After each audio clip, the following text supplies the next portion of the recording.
Bueno, muy bien, aquí estamos, comenzamos. Es la hora 7 en el territorio nacional de la República Argentina, estamos en la 99.9, como cada jornada de lunes a viernes, desde hace 34 años en contacto con la audiencia de esta estación de radio que ha trascendido las fronteras de llegada de la capacidad radiofónica de una estación de frecuencia modulada a través del streaming en fm99.info, replicando también a través de Facebook Live en Noticias y Protagonistas Radio y en Twitter a través de @nip999.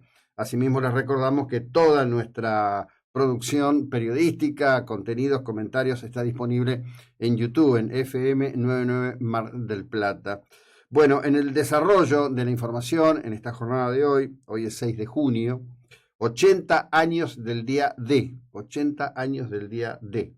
Se están llevando adelante una serie de actos y homenajes allí en donde justamente se produjo el desembarco más grande de la historia, para el cual un conjunto de 15 naciones, lideradas fundamentalmente por Estados Unidos, que proveía el andamiaje industrial y equipamiento bélico necesario, llevaron a miles de hombres al combate en digamos, por momentos podría decirse claramente, desesperado intento de lograr que el desembarco fuera efectivo y que se abriera finalmente un segundo frente, como reclamaba Joseph Stalin, para acorralar al régimen nazi. A lo largo de todos estos años, pero particularmente a partir de la llegada de Vladimir Putin al gobierno ruso, constituyendo el zarato del siglo XXI, Rusia, a través de sus proxies y desde su propio discurso, intenta resignificar por el lado de la insignificancia, aunque esto parezca juego de palabras, no lo es, el día D, no como el acontecimiento que puso fin, o el principio del fin, así lo dijo Winston Churchill, no es el fin, es el principio del fin, una vez corroborado el éxito del desembarco al régimen de Hitler, sino buscando permanentemente glorificar desde la cantidad de muertos, la cantidad de muertos que tuvieron los occidentales y la cantidad de muertos que tuvieron los rusos. Pero claro, es muy distinto cuando los ejércitos se planifican en una acción de guerra en la que, aún sabiendo el horror de la guerra, se intenta minimizar la cantidad de efectivos caídos propios, a lo que fue la brutal opción que sistemáticamente empleó el régimen soviético, transformando a seres humanos en meros objetos de una puja, ¿no? Por citar algunas cuestiones. Detrás de las tropas rusas, que tenían prohibido retirarse y rendirse, siempre estaban los comisarios de la NKVD, los comisarios políticos. ¿Cuál era el rol de los comisarios políticos? Matar a todo el que intentara huir. Las tropas rusas solo podían combatir hacia adelante. Huir estaba penado con la muerte, y la muerte se aplicaba en el campo de batalla. Nunca, jamás, los que fueron o cayeron prisioneros fueron reconocidos, nunca fueron citados, no eran héroes de la patria, eran meros traidores a la causa soviética. Digamos, el diseño cultural y político de ambas facciones es tan completamente diferente. Por supuesto que todos los que fueron a la guerra sabían que la guerra es el juego de la muerte.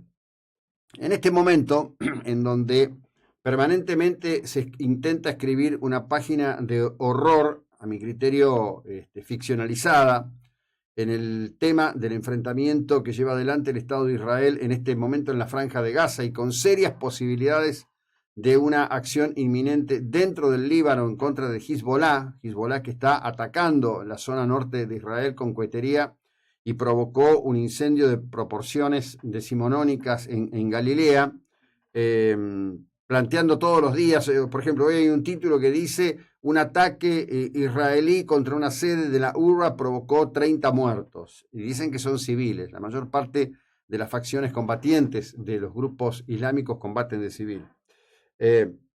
Hay que decir que se estima que entre 19.000 y 25.000 civiles murieron en el día D. Hace poco, comentando esto mismo, yo les refería que ustedes prestan atención a, por ejemplo, Rescatando al Soldado Ryan, probablemente una de las mejores películas sobre el día D que se hayan filmado alguna vez, en una de las acciones, concretamente, en un pueblo de Francia, se ve el pueblo derruido, derrumbado, casas por pedazos. Lo que no muestran es los restos de los cuerpos que volaron junto con esas explosiones, ¿no? Bueno, esas explosiones no fueron el producto de la acción de los nazis defendiendo el lugar, sino que fueron el producto del cañoneo previo y bombardeo previo que hubo sobre toda el área, en donde no hubo ningún respeto ni ninguna consideración por los civiles. Sencillamente no la hubo porque el secreto, es decir, la garantía, la primera garantía del éxito del día D era el secreto. El secreto impedía, de cualquier forma, alertar a los civiles que estaban en zona de guerra. La zona de guerra se precipitó sobre esos civiles franceses, que en un número, como digo, según el historiador Anthony Bebois, podrían llegar hasta un máximo de 25.000 víctimas, ¿sí? Murieron en el contexto del desarrollo de esas acciones que tenían en principio el objeto de disminuir la capacidad defensiva del ejército alemán en el área sobre una población a la que no solo no se la alertó, sino que literalmente se la mató indiscriminadamente.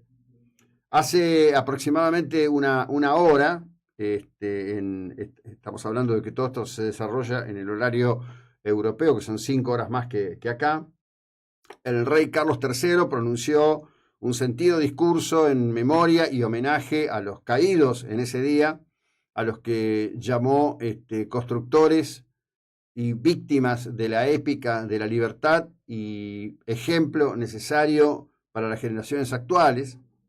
Y bueno, fue un discurso muy, muy intenso que Carlos III vivió con enorme emoción, a punto tal que colapsó 2 veces emocionalmente en el transcurso de ese discurso. Habrá otros seguramente. Hoy están presentes allí 200 sobrevivientes de ese día, ocurrido hace 80 años. Así que piensen ustedes que muchos de los que estaban embarcados, muchos de los que desembarcaron y el destino dijo, hoy no será tu día, así como fue el día de otros tantos, miles que cayeron, tendrían 16, 17 años, cuando mucho, ¿no? Hay que decir, por ejemplo, para quienes gustan del género bélico, que cuando vemos o un film, como es el caso de Rescatando al Soldado Ryan, recomiendo muy, muy enfáticamente ver La Batalla Olvidada. La Batalla Olvidada es una película holandesa muy interesante que muestra justamente una serie de aspectos de lo ocurrido en esas jornadas, el impacto que esto tenía en la población civil, los riesgos de la población civil entre avance y retroceso, pueblos donde de pronto llegaban los libertadores, digamos, y la gente salía y mostraba banderas y gritaba y regalaba flores y las mujeres se ofrecían. Esto es parte de lo que ocurrió, ¿eh? No mirarlo con la mirada de hoy esto, ¿no? Y poco después esas mismas tropas retrocedían y reaparecían los nazis, ¿no? Digo, para tratar de entender algunas cosas. Bien, dicho esto que amerita en este inicio, decimos que en el orden local, por supuesto, en el orden local digo nacional, siguen estando en impacto 3 grandes temas. Primer gran tema, la cuestión al respecto de la distribución de alimentos. Segundo, un gran tema, y yo estoy hablando de cosas de enorme ruido mediático, obviamente, la votación de esta ley de movilidad jubilatoria, sobre la cual hay 2 referencias. La primera, por supuesto, la expresada en términos muy, muy intensos, como es su estilo, por el presidente, diciendo la voy a vetar, no nos van a hacer mierda, bueno, todas las cosas que Milei suele decir.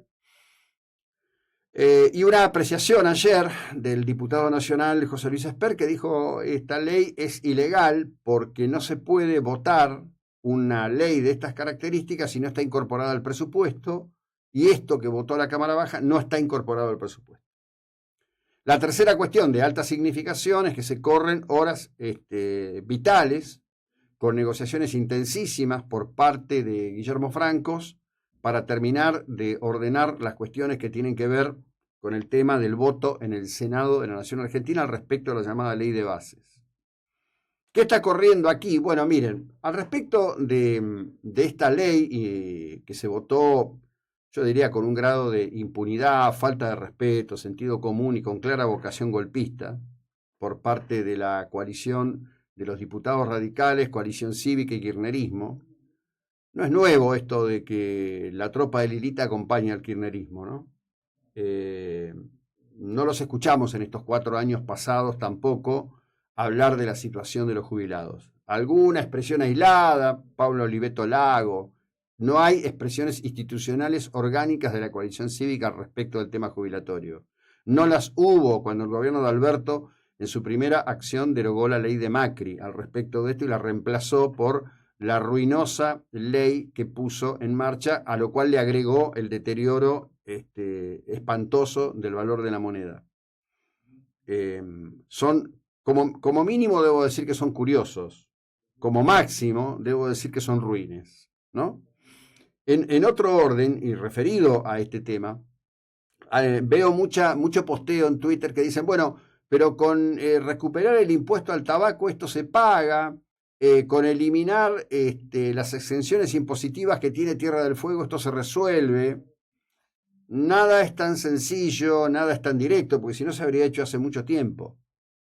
La cuestión, por ejemplo, de Tierra del Fuego es una cuestión a resolver. Pregunto, en este momento de debilidad política en el sentido de la falta de votos propios, es decir, no tener el número suficiente de senadores y no tener el número suficiente de diputados, ¿puede el gobierno de Milei emprenderla contra los beneficios que tiene Tierra del Fuego cuando los senadores por Tierra del Fuego juegan un rol importante en cómo se vota o cómo se abstienen quizás, ¿no? Puede ser.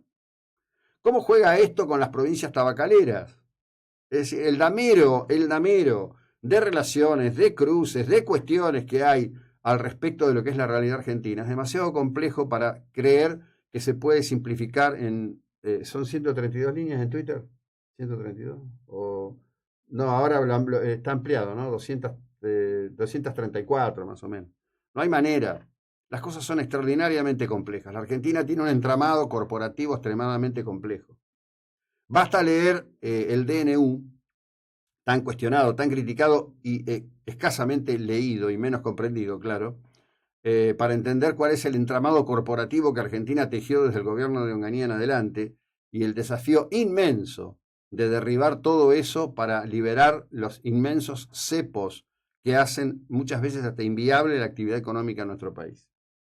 En el orden local les quiero decir que el gobierno municipal ha puesto a disposición un número de una aplicación de WhatsApp para denunciar la falta de servicios. Ustedes saben que hay quite de colaboración, tensión con el gremio.